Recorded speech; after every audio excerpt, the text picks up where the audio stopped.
ಜಯಪಾದರಲ್ಲಿ ಅನಂತ ಕೋಟಿ ಪ್ರಣಾಮಗಳನ್ನು ಸಮರ್ಪಿಸಿ ಗುರು ಗೌರಿ ಸೋಮಲಿಂಗೇಶ್ವರರಿಗೆ ನತಮಸ್ತಕನಾಗಿ ಆತನ ಪರಮ ಶಿಷ್ಯನಾಗಿರ್ತಕ್ಕಂತಹ ಯೋಗ ಪುರುಷ ಮಹಾಪುರುಷ ಎಲ್ಲ ನಾಡಗುಡ ಮುಗಿಸಿದ್ದರಿಗೂ ಕೂಡ ಹಣೆ ಹಚ್ಚಿ ಮನೆಯದು ಹಾಗೂ ಎಲ್ಲ ಸಿದ್ಧರಿಗೂ ಶರಣರಿಗೂ ಸಂತರಿಗೂ ಹನುಮಂದಿರದಲ್ಲಿ ಧ್ಯಾನಿಸಿಕೊಂಡು ಇವತ್ತಿನ ಈ ಒಂದು ಸಪ್ತಸಂಗದಲ್ಲಿ ಸಿದ್ಧರ ಪ್ರವಚನವನ್ನು ಕೇಳಲಿಕ್ಕೆ ಬಂದಿರತಕ್ಕಂಥ ಎಲ್ಲ ನನ್ನ ಆತ್ಮೀಯ ಶರಣು ತಂದೆ ತಾಯಿಗಳಿಗೆ ಶರಣಾರ್ಥಿ ಶರಣಾರ್ಥಿಗಳು.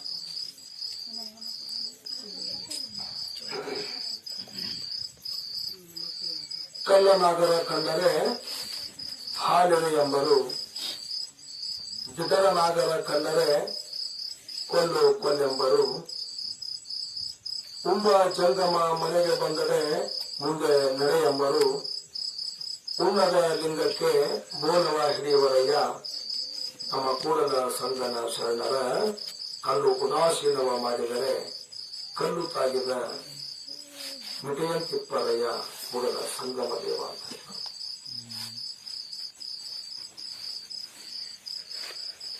ಇಲ್ಲಿ ಶರಣರು ಏನ್ ಹೇಳ್ತಾರ ಅಂತ ಕೇಳಿದ್ರೆ, ಕಲ್ಲು ನಾಗರ ಕಂಡರೆ ಹಾಲೆರೆ ಎಂಬರು. ನಾಗರ ಪಂಚಮಿ ದಿವಸ ನೋಡ್ರಿ ನೀವು, ಒಂದು ಮಣ್ಣಿನ ನಾಗರ ಹಿಡಿ ಮಾಡಿ ಕಲ್ಲಿನ ನಾಗರ ಹಿಡಿಗೆ ಹಾಲವನ್ನು ಎರೆದು ಅದು ಹಾಲು ಹಂಗೆ ಕಾಲ ಹೋಗ್ತಿರ್ತದ. ಆ ಕಲ್ಲಿನ ನಾಗರಕ್ಕೆ ಹಾಲನ್ನು ಎರಿತೀವಿ. ಅದೇ ಒಂದು ಕರೆ ನಾಗರ ಹಾವು ಮುಂದೆ ಬಂದ್ರೆ 20 ಮಂದಿ ಕಡೆಗಿದ್ದು ಬೆನ್ನ ಹತ್ತಿ ಅದನ್ನು ಹೊಡೆದು. ಅದಕ್ಕೆ ಮತ್ತೊಂದು ಹೇಳ್ತಾರ ಅವರು,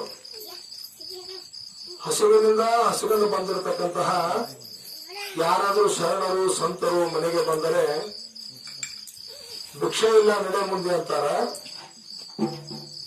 ಅದೇ ಒಂದು ಯಾವುದೇ ಒಂದು ಮೂರ್ತಿಗೆ ಹೋಗಿ ಹೋಳಿಗೆ ಕಡಬ ಎಲ್ಲ ಒಯ್ದು ಬಾಣ ಹಿಡಿದು ತಂದು ಹಿಂಗ ಕೈ ಮಾಡೋದು, ಅವನಿಗೆ ಹಿಂಗ್ ಮಾಡೋದು, ಹಿಂಗ್ ಮಾಡೋದು. ಬರೀ ಹಿಂಗ್ ಕೈ ಆ ಕಡೆ ಮುಂದೆ ಮಾಡಿ ಬಾಣ ನನಗ ಮ್ಯಾಲಿನ ಕೈ ನಿನಗ ಹೇಳಿ ತೋರಿಸಿ ಬಂದು ಅದನ್ನ ಊಟ ಮಾಡ್ತೀವಿ. ಅಂತ ಒಂದು ಈ ಮಾನವ ಜನ್ಮದಲ್ಲಿ ನಡೆದೈತಿ.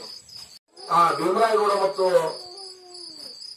ಆ ತಾಯಿಗೆ, ನಿಮಗೆ ನಾನು ಹುಟ್ಟುವ ಮೊದಲನೇ ಮಗನ ತಂದು ನಮ್ಮ ಮಠಕ್ಕೆ ಒಪ್ಪಿಸಬೇಕು, ಹಂಗಾದ್ರೆ ನಿಮ್ಮ ಕಾರ್ಯಕ್ಕೆ ಬಂದವರನ್ನು ಕೊಡ್ತೀವಿ ಅಂತ ತಿಳ್ಕೊಂಡು ಹೇಳ್ತಾರೆ. ಅಲ್ಲಿ ಮುಂದೆ ಆಶೀರ್ವಾದಿಸಿ ಏನಾಗ್ತಂತಂದ್ರೆ, ಮುಂದೆ ಮುಪ್ಪಿನವರಿಗೆ ಬಹಳ ವಯಸ್ಸಾಗಿರ್ತದೆ. ಅವರಿಗೆ ಒಂದು 60-65 ವರ್ಷಗಳಾದ ನಂತರ ಅವರು ಆ ಬಣ್ಣ ಮುಗಿಸಿದ್ರಲ್ಲಿ ಭಕ್ತಿಯನ್ನ ಮಾಡುತ್ತಾ ದೇವತಲ್ಲಿಗೆ ಬರ್ತಾರ. ಬಂದ ಮೇಲೆ ಆ ಗೋಕಾಕದ ಕೊಮ್ಮನಕೋನ ಗ್ರಾಮದಲ್ಲಿಯೇ ಗುರುಸಿದ್ದಗೌಡ ಮತ್ತು ಗುರುಬಾಯಿ ಇವರ ಉದರದಲ್ಲಿ ಕರುಣೆ ಮಲ್ಕಾರ್ ಸಿದ್ದೇಶ್ವರ ಬರ್ತಾನ. ಮುಂದೆ ಮಲ್ಕಾರ್ ಸಿದ್ದು ಕೂಡ ಅಲ್ಲಿ ಜನನ ಆಗ್ತದ. ಹುಟ್ಟು ಬಂದು ಬೆಳೆಯುತ್ತಿರುವ ಅವರಿಬ್ಬರು ಚಿಕ್ಕ ವಯಸ್ಸಿನಲ್ಲಿ ಮುಮ್ಮೆಟ್ಟ ಗುಡ್ಡಕ್ಕೆ ಬಂದರು. ಅಮೋಘ ಸಿದ್ದನ ಹತ್ತಿರ ಮಹಾಸಿದ್ದ ಮಗರಾಯ, ಕರುಣೆ ಮಲ್ಕಾರ ಸಿದ್ದ, ಹೀಗೆ 3 ಜನ ಪುಣ್ಯದ ಮಕ್ಕಳು ಒಂದೊಂದು ರೀತಿಯ ಕಾಯಕವನ್ನ ಮಾಡುತ್ತಾ ಒಳ್ಳೆಯ ಪ್ರೇಮದಿಂದ ಸೇವೆಯನ್ನ ಮಾಡುತ್ತಾ ಕಾಲಹರಣ ಮಾಡುತ್ತಾರೆ. ಇದಾದ ನಂತರ 4 ಮಂದಿ ಧರ್ಮರಾಗಿರ್ತಾರಲ್ಲ, ಎಷ್ಟೋ ದಿವಸ ಕಾಲ ಕೂಡ ಮಕ್ಕಳಿರಲಿಲ್ಲ. ಅವರು ಮುಂದೆ ಹೋಗಿ ಗುಡ್ಡಕ್ಕೆ ಹೋಗಿ ಮಾಸಿದ ಕೈಯಿಂದ ಕಾರ್ಯಕ್ಕೆ ಬಂದಾರ ತಂದು 4 ಮಂದಿ ಶರಣಾಗಿರ್ತದೆ. ಅವರು ಕೂಡ ಹೋಗ್ತಾರಲ್ಲಿ.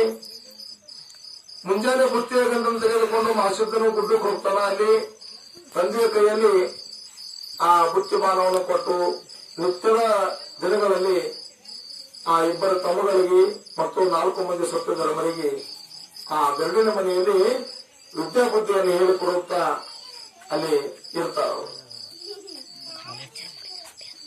ಇದ್ದಾಗ ಅಮೋಘಸಿದ್ದನ ಕೊಟ್ಟ ಆ ಕಾರ್ಯಕ್ರಮದ ತಾಯಿ ಉಡಿಯನ್ನು ನೀಡಿದಾಗ ಇವರೆಲ್ಲರೂ ಜನಿಸಿ ಬರ್ತಾರ. ಅಂತ ಒಂದು ಪವಾಡ ಲೀಲೆಗಳನ್ನ ಅಮೋಘ ಸಿದ್ದೇಶ್ವರರು ಮಾಡ್ತಾರ. ಮಾಡಿದಾಗ ಆ ರತ್ನ ಮನೆಯಲ್ಲಿ ಎಲ್ಲರೂ ಜೋಪಾನ ಆಗ್ತಾರ. ಅಲ್ಲಿ ಹಾಗೆ ಎಲ್ಲರ ವಿದ್ಯೆ ಬುದ್ಧಿಯನ್ನ ಕಲ್ತುಕೊಂಡು ಮುಂದುವರಿತಾರ. ಮುಂದ ಇನ್ನೊಬ್ಬರು ಬರ್ತಾರೆ. ಇನ್ನೊಬ್ಬರು ಭಕ್ತರು ಬಹಳ ಸಮುದ್ರಂತ ಭಕ್ತರಾಗಿರ್ತಕ್ಕಂಥವರು ಯಾರು ಅಂತ ಕೇಳಿದ್ರೆ ಕುಂಬಾರದ ರಾಮಯ್ಯ ಅಂತ ಕರೀತಾರೆ. ಕುಂಬಾರ ರಾಮಯ್ಯ ಪುತ್ರ ಪ್ರಾಪ್ತಿಗಾಗಿ ಅವರ ಮಕ್ಕಳೇ ಇರಲಿಲ್ಲ. ಕಲ್ಯಾಣ ಪಟ್ಟಣದಲ್ಲಿ, ಆ ಕಲ್ಯಾಣ ಪಟ್ಟಣ ಅಂದ್ರೆ ಈಗಿನ ಬಸವ ಕಲ್ಯಾಣ, ಆ ಬಸವ ಕಲ್ಯಾಣದಲ್ಲಿ ಕುಂಬಾರ ರಾಮಯ್ಯ ಮತ್ತು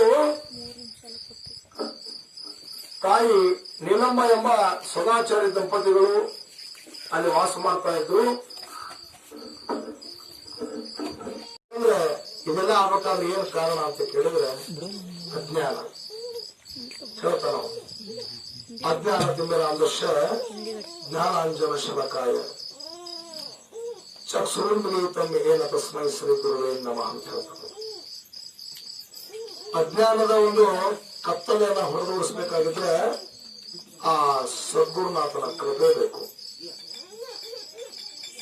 ಆ ಗುರುನಾಥನ ಕೃಪೆ ಆಯ್ತು ಅಂತಂದ್ರೆ ಆ ಅಜ್ಞಾನವನ್ನ ಹೋಗ್ತಾವು. ಅದು ಹೋಗ್ಬೇಕೇ ಆಗಿದ್ರು ಅಂತಂದ್ರೆ ಜ್ಞಾನದ ಬೆಳಕ ಬೇಕೇ ಬೇಕು.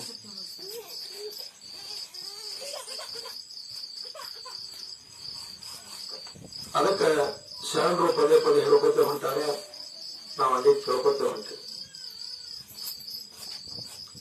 ಎಲ್ಲೋ ಒಂದು ಕಡೆ ಅನುಷ್ಠಾನಕ್ಕೆ ಬರ್ತದೆ, ಎಲ್ಲರೂ ಕೂಡ ಅದನ್ನ ಮಾಡಕ್ ಆಗಂಗಿಲ್ಲ.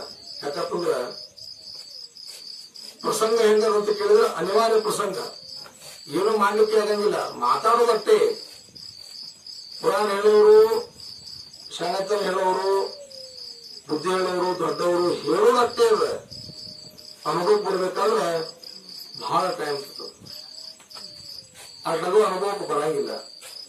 ಬಂದ್ರು ಕೂಡ ಅದನ್ನ ಕಾರ್ಯರೂಪಕ್ಕೆ ತರೋದು ಬಹಳ ವಿರಳ ಆಗ್ತದೆ ಮತ್ತು ವಿಳಂಬ ಆಗ್ತದೆ. ಹಾಗಾಗಿ ಎಲ್ಲ ಆತ್ಮೀಯ ಬಂಧುಗಳೇ, ಜಗತ್ತಿನ ಪರಿಸ್ಥಿತಿ ಎಲ್ಲ ಹಂಗೆ ಅದ. ಒಬ್ಬರದೇ ಅಂತಲ್ಲ, ಎಲ್ಲೋ ಹತ್ತರಲ್ಲಿ ಒಬ್ಬರು ಇರ್ತಾರ.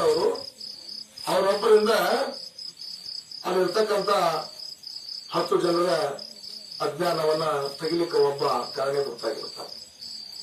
ಅದೇ ಈ ಜಗದ ನಿಯಮ.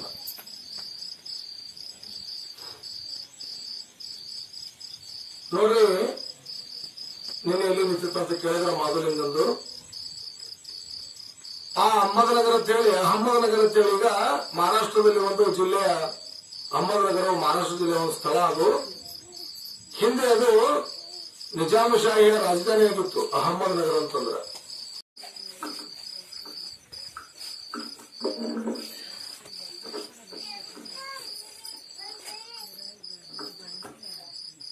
ಅಲ್ಲಿ ವಾಸ ಮಾಡುವ ಸಮಯದಲ್ಲಿ ಅವರ ಮನೆಯ ಹೆಂಗಾಗಿತ್ತು ಅಂತ ಕೇಳಿದ್ರೆ ಲಿಂಗಮಯವಾಗಿತ್ತು. ಕುಂಬಾರ ರಾಮಯ್ಯನ ಮನೆತನ ಹೆಂಗಂತ ಕೇಳಿದ್ರೆ ಲಿಂಗ ಪೂಜೆ, ಲಿಂಗ ಧಾರಣೆ, ಆ ಮನೆ ಲಿಂಗಮಯವಾಗಿತ್ತು. ಪ್ರತಿನಿತ್ಯ ಅವರು ಲಿಂಗ ಪೂಜೆ ಮಾಡಿಕೊಂಡು 96,000 ಜಂಗಮರಿಗೆ ಊಟ ಮಾಡಿಸಿ ತಾವು ಊಟ ಮಾಡುವ ಪದ್ಧತಿ ಬಹಳ ದಿನಗಳು ನಡ್ಕೊಂಡು ಬಂದಿತ್ತು ಅವ್ರ ಮನೆಯೊಳಗೆ. ಹೆಂಗಂತಂದ್ರೆ 96,000 ಆ ಜಂಗಮ ಮೂರ್ತಿಗಳಿಗೆ ಪ್ರತಿ ದಿವಸ ಊಟವನ್ನು ಮಾಡಿಸ್ತಾ ಇದ್ರು. ಮಾಡಿಸಿ ಎಲ್ಲಾ ಜಂಗಮರು ಊಟ ಮಾಡಿದ ಮೇಲೆ ಅವರು ಊಟವನ್ನು ಮಾಡ್ತಾ ಇದ್ರು. ಇದು ಇಂಥ ಪದ್ಧತಿ ಅವರ ಮನೆಯಲ್ಲಿ ನಡ್ಕೊಂಡೇ ಬಂದಿತ್ತು. ಈ ರೀತಿ ಭಕ್ತಿ ಮಾಡುವ ಅವರು ಬಹಳ ದಿನಗಳಲ್ಲಿ ಹೇಳ್ಕೊಂಡು ಬಂದ ಆ ಭಕ್ತಾದಿಗಳಿಗೆ ಅವರಿಗೆ ಮಕ್ಕಳಿಲ್ಲ ಎಂಬ ಒಂದು ಕೊರತೆ ಇತ್ತು. ಮಕ್ಕಳು ಇರಲಿಲ್ಲ ಅವರಿಗೆ.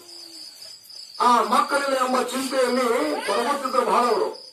ಒಂದಾನೊಂದು ದಿವಸ ಜಂಗಮರನ್ನು ಸಂತೃಪ್ತಿ ಮಾಡಿ ಬಂಜತನ ಬಯಲು ಮಾಡಬೇಕೆಂದು ವಿನಂತಿಸಿಕೊಂಡ್ರು ಅವರು. ಆ ಜಂಗಮ ಮೂರ್ತಿಗಳಿಗೆ ಊಟವನ್ನು ಮಾಡಿಸಿ ದಕ್ಷಿಣವನ್ನು ಕೊಟ್ಟವರು ಪಾದ ಪೂಜೆಯನ್ನು ಮಾಡಿ ಅವರು ಕೇಳ್ಕೊಂಡ್ರು, ಜಂಗಮ ಮೂರ್ತಿಗಳೇ, ನಮಗೆ ಹುಟ್ಟ ಬಂಜಿದ್ದೇವೆ, ನಮ್ಮ ಮಕ್ಕಳೇ ಇಲ್ಲ, ನಮ್ಮ ಮಕ್ಕಳನ್ನ ಕೊಡ್ರಿ ಅಂತ ತಿಳ್ಕೊಂಡು ಬೇಡಿಕೊಂಡಾಗ ಕಾಡಿ ಬೇಡಿ ಊಟ ಮಾಡುವ ಕರ್ತವ್ಯ ನಮ್ಮದಾಗದ ವಿನಃ ಮಕ್ಕಳು ಕೊಡುವವರು ನಾವಲ್ಲ ಅಂತ ಹೇಳ್ತಾರ ಜಂಗಮೂರ್ತಿಗಳು. ಏನ್ ಹೇಳ್ತಾರಂತಂದ್ರೆ ನಿಮ್ಮಲ್ಲಿ ಇರ್ತಕ್ಕಂಥದ್ದನ್ನ ಇಸ್ಕೊಂಡು ಹೋಗೋರು, ನಿಮ್ಮ ಮನೆಯಾಗ ಬಂದು ನಾವು ಪ್ರಸಾದವನ್ನು ಮಾಡೋರು, ಇದನ್ನ ಹೊರತಾಗಿ ಮಕ್ಕಳು ಕೊಡುವಂತ ಶಕ್ತಿ ನಮ್ಮಲ್ಲಿ ಇಲ್ಲ ಅಂತ ಹೇಳ್ತಾರ. ಒಂದು ಏನ್ ಮಾಡ್ತಾರಂತ ಕೇಳಿದ್ರೆ ಜೀವನ ದಾರಿಯನ್ನ ಅರಿತಾರ, ತಿಳ್ಕೊತಾರ.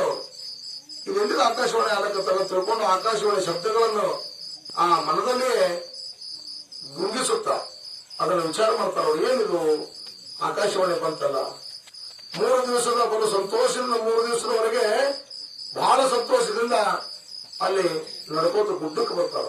3-4 ದಿನಗಳವರೆಗೆ ಮುಮ್ಮೆಟ್ಟ ಗುಡ್ಡಕ್ಕೆ ಬಂದು ಆಗ ಅಮೋಘ ಸಿದ್ದೇಶ್ವರ ರಾಮಯ್ಯ ಆತ್ಮಹತ್ಯೆ ಮಾಡಿಕೊಳ್ಳುವುದು ಮಹಾಪಾಪ. ಅದಕ್ಕೆ ಅದರ ಬಗ್ಗೆ ಗೊತ್ತಿಲ್ಲ.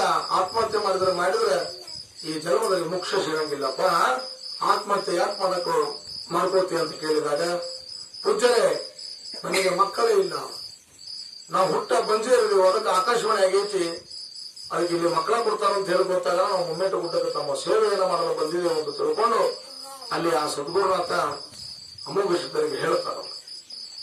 ಅದಕ್ಕೆ ಆತ್ಮಹತ್ಯೆ ಮಾಡಿಕೊಳ್ಳೋದು ಬೇಡಪ್ಪ, ನಿನಗ ಮಕ್ಕಳ ಕೊಡುವ ಜವಾಬ್ದಾರಿ ಐತಿ, ಮಕ್ಕಳನ್ನ ನಿನಗ ಮಕ್ಕಳನ್ನ ಭಾಗ್ಯ ಕರುಣಿಸುವಂತ ಶಕ್ತಿ ಆ ಗುರು ಸೋಮಲಿಂಗ ನನ್ನ ಕೋಟೆಗಳಿದಾರ. ಅದಕ್ಕ ಈ ಸಮಾಜದಲ್ಲಿ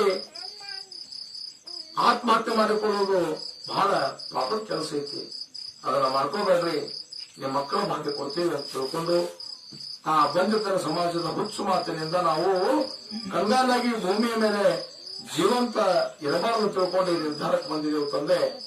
ಅದಕ್ಕೆ ನಮ್ಮ ಮಕ್ಕಳ ಭಾಗ್ಯವನ್ನು ಕರುಣಿಸಲಿ ಅಂತ ಬೇಡ್ಕೊಳ್ತಾರ.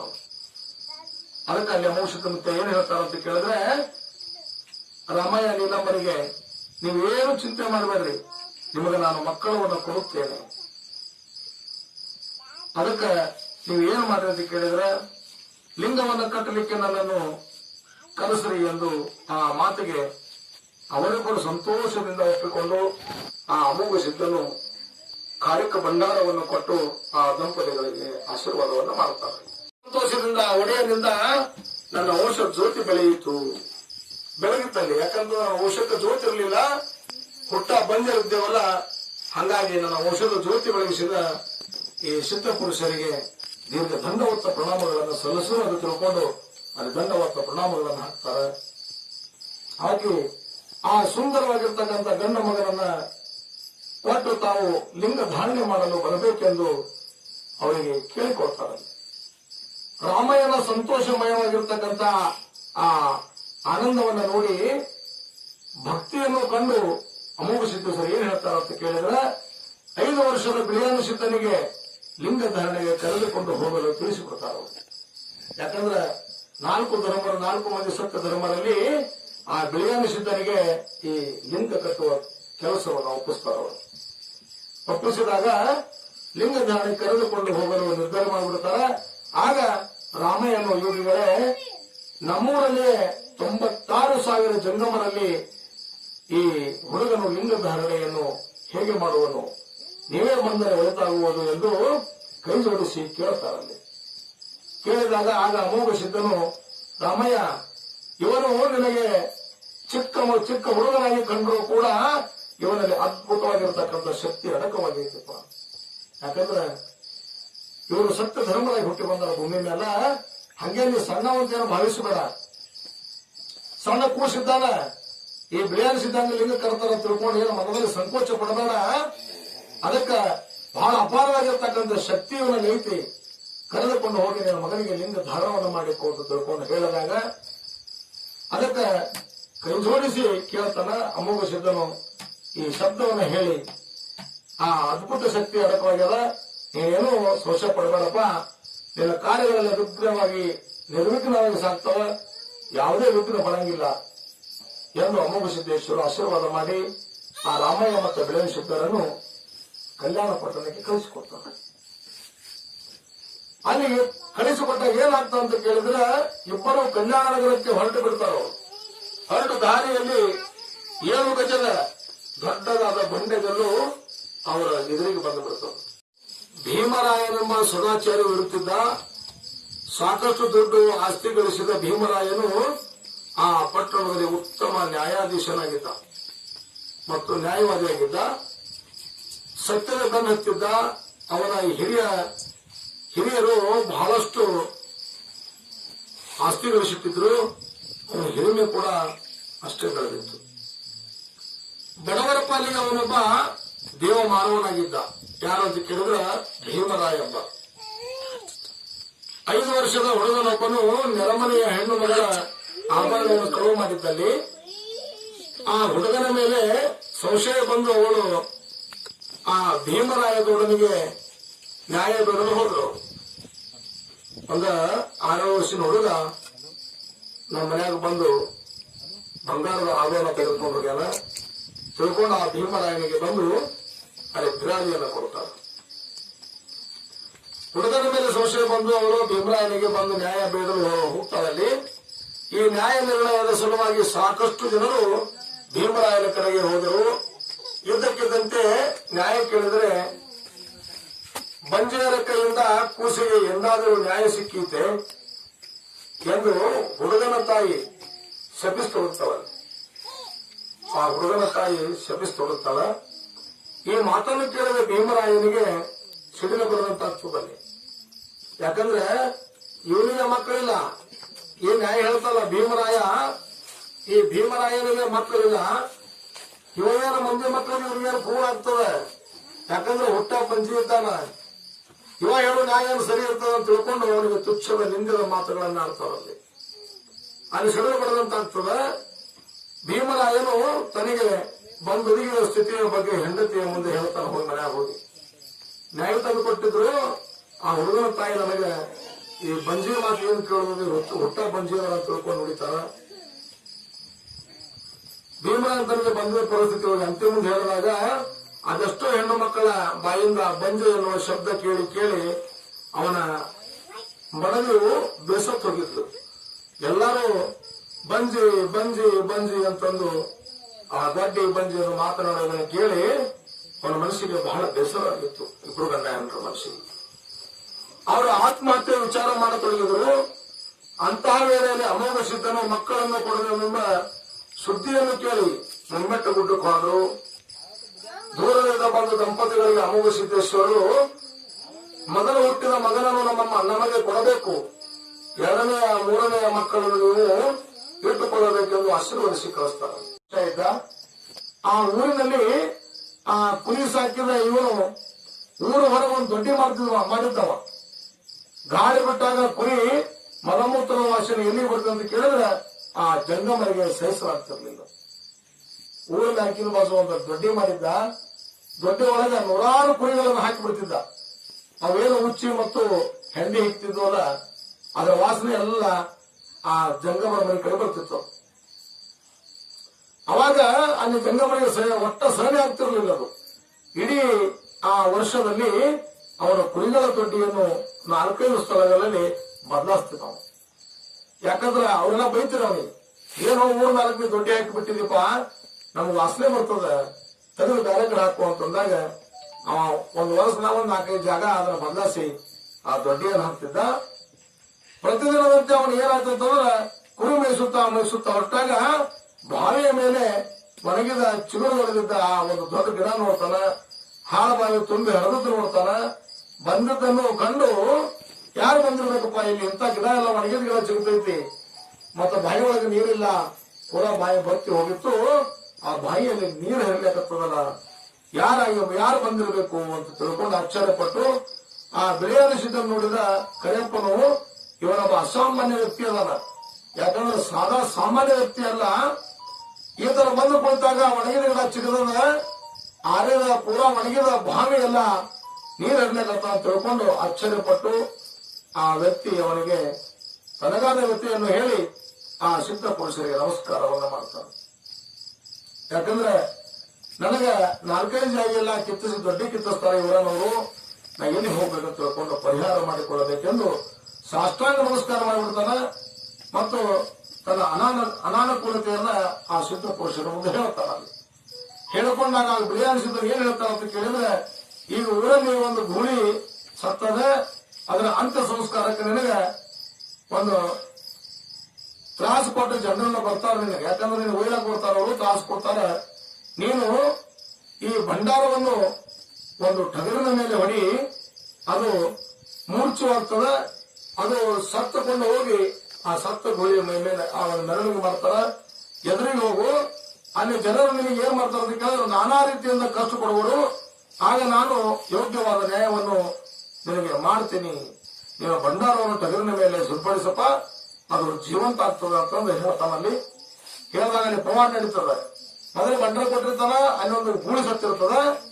ಆ ಗೂಳಿ ಸಂಗತಿ ಅದೊಂದು ಟಗರವನ್ನ ಭಂಡಾರ ಹೊಡಿಗೆ ಸಾಯ್ತದೆ. ಮತ್ತು ಅವ್ರ ಮುಂದೆ ಒಯ್ದು ಒಂದು ಪವಾಡ ಲೀಲೆಗಳನ್ನು ಮಾಡಿದಾಗ ನಿನಗೆ ಊರು ಜನ ಅನುಭವ ಅಂತ ತಿಳ್ಕೊಂಡು ಬೆಳಗಿನ ಸಿದ್ದೇಶ್ವರ ಆ ಕರಿಯಪ್ಪನಿಗೆ ಭಂಡಾರವನ್ನು ಕೊಟ್ಟು ಈ ಪವಾಡ ಲೀಲೆಗಳನ್ನು ಮಾಡಲು ಹೇಳ್ತಾನ. ಹೇಳಿದಾಗ ಅಲ್ಲಿ ಕಂಬಳ ಬ್ಯಾರ ಏನಾಗ್ತಂದ್ರೆ, ಆ ಕಂಬಳಕ್ಕಂದ ಹೇಳಿದಂತೆ ಟಗರನ್ನ ಏನು ಮೂರ್ಛೆಗೊಂಡಿರ್ತದಲ್ಲ, ಅದು ಹತ್ತುಕೊಂಡು ಗೋಳಿಯ ಮೆರವಣಿಗೆ ಎದುರಿಗೆ ಹೋಗ್ತಾನ. ಟಗರು ಹೊತ್ಕೊಂಡು ಹೋಗಿ ಆ ಗೋಳಿ ಮೆರವಣಿಗೆ ಮಾಡ್ತಿರ್ತಾರ. ಅಲ್ಲಿ ಅವರಿಗೆ ಅನೇಕ ರೀತಿಯಿಂದ ನೆಲದ ಜನರು ಆ ಕಿರುಕುಳ ಕೊಡ್ತಾರೆ, ಅವನಿಗೆ ಬೈಲಕ್ಕೆ ಆರಂಭಿಸ್ತಾರ. ಆದ್ರೆ ಬೆಳೆಯಿಸಿದ್ರೆ ಅದೆಲ್ಲವನ್ನು ಕೇಳಿ, ಕಲ್ಯಾಣವೆಂಬುದು ಪುಣ್ಯವಂತರ ನಾಡು, ಇಂಥಲ್ಲಿ ಒಬ್ಬ ಬಡ ಮನುಷ್ಯನಿಗೆ ಹಿಂಸೆ ಮಾಡುವುದು ಸರಿಯಲ್ಲ. ನೀವೆಲ್ಲ ಪುಣ್ಯವಂತರಿದ್ದೀರಿ, ನೀವೀಗ ಕೂಡಿದ್ದೀರಿ, ಆ ಗೂಳಿ ಜೀವಂತ ಪಡಿಸ್ರಿ ಅಂತ ತಿಳ್ಕೊಂಡು ಅವರಿಗೆ ಮಾತಾಡ್ತಾನ. ಮಾಡಿದಾಗ ಅದೆಷ್ಟೋ ದೇವರ ಹರಕೆ ಮಾಡಿ ನಿರಾಶೆಯಿಂದ ಜೀವನ ಸಾಗಿಸುತ್ತಿರುವ ಕುಂಬಾರ ರಾಮಯ್ಯ ಮತ್ತು ಆ ನೀಲಮ್ಮ ದಂಪತಿಗಳಿಗೆ ಭಾಗ್ಯೋದಯ ಆಗ್ತದೆ. ಮನಸ್ಸಿನಲ್ಲಿ ಬಹಳ ಆನಂದ ಸಂತೋಷ ಆಗ್ತದೆ. ಅವರಿಗೆ ಸಂತೋಷ ಆಗಿ ಅಮೋಘ ಸಿದ್ಧನ ಸೇವೆಯನ್ನು ಮಾಡ್ತಾರೆ. ಆ ಕಂಬಳಿಧಾರೆಯ ಅಗಾಧವಾದ ಮಹಿಮೆಯಿಂದ ಅವರ ಜೀವನವು ಆನಂದಮಯ ಆಗ್ತದೆ. ಹಾಗಾಗ ಆನಂದಮಯ ಆಗಿ ಅವರು ಭಕ್ತಿ ಮಾಡಲು ಪ್ರಾರಂಭ ಮಾಡ್ತಾರೆ. ಅವರು ಅಮೋಘ ಸಿದ್ಧನ ಕೊಟ್ಟ ಪ್ರಸಾದವನ್ನ ಶ್ರದ್ಧೆಯಿಂದ ಸೇವಿಸಿದ ನೀಲಮ್ಮ ಮತ್ತು ಆ ದಂಪತಿಗಳಿಬ್ಬರು ಅಲ್ಲಿ ನೀಲಮ್ಮ ಗರ್ಭಧಾರಣೆಯನ್ನು ಪಡಿತಾಳ. ಹಗಲಿರುವ ಅಮೋಘ ಸಿದ್ದೇಶ್ವರ ಧ್ಯಾನವನ್ನ ಕಾಲದ ಆ ಕಳೆಯುತ್ತಾ ಮುಂದೆ ನೀಲಮ್ಮಳು ಅಲ್ಲಿ ಅಮೋಘ ಸಿದ್ಧನ ಧ್ಯಾನವನ್ನ ಮಾಡ್ತಾರೆ.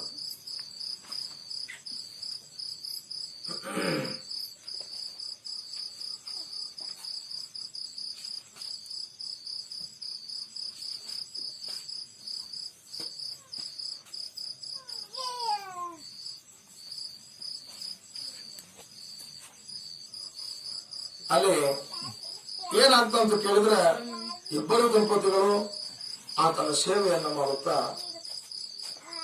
ಹೇಳ್ತಾರ ಗುರುನಾಥನಿಗೆ, ಪರಮಾತ್ಮ ನಿನ್ನ ಲೀಲಾ ಅಜ್ಞಾನಿಯೇನು ಬಲ್ಲ, ಭಗವಂತ ನಿನ್ನ ಲೀಲಾ ಅಜ್ಞಾನಿಯೇನು ಬಲ್ಲ, ದಯ ತೋರು ದೇವ ನೀನೇ ಜಗವೆಲ್ಲ ಬೆಳಗಿದವನೇ, ದಯ ತೋರು ದೇವ ನೀನೇ ಜಗವೆಲ್ಲ ಬೆಳಗಿದವನೇ,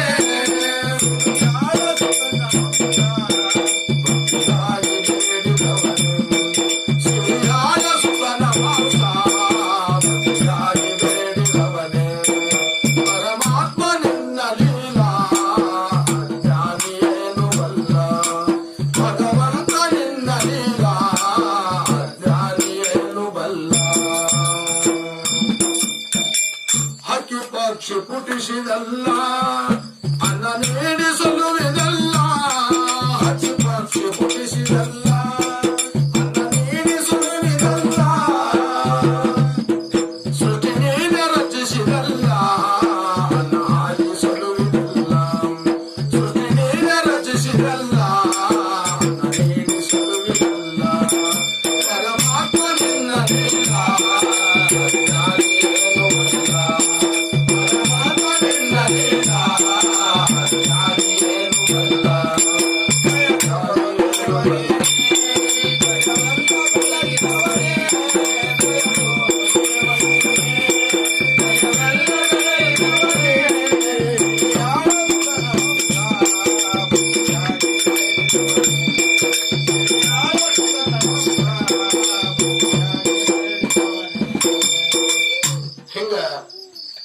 ಭಕ್ತಿಯನ್ನು ಮಾಡುತ್ತಾ ಆತನ ನಾಮಾವಳಿಗಳನ್ನು ನುಡಿಯುತ್ತಾ ಅಲ್ಲಿ ಹಾರಿಕ ಭಂಡಾರವನ್ನು ತೆಗೆದುಕೊಂಡು ಹೋಗಿ ಅವರು ಆ ದಂಪತಿಗಳಿಗೆ ಒಬ್ಬ ಗಂಡ ಮಗ ಅಲ್ಲಿ ಜನಿಸಿ ಬರ್ತಾರೆ. ಜನಿಸಿ ಬಂದ ಮೇಲೆ ಮುಂದ ಮಗನು ಹುಟ್ಟಿದ್ದರಿಂದ ರಾಮಯ್ಯನ ಸಂತೋಷಕ್ಕೆ ಒಟ್ಟ ಅಲ್ಲಿ ಹೆಂಗಪ್ಪ ಅಂತಂದ್ರ ಬಹಳ ಆನಂದ ಅಂತಂದ್ರೆ ಹೇಳತೀರದಷ್ಟು ಆನಂದ ಆಗಿಬಿಡ್ತದ ಅವ್ರಿಗೆ.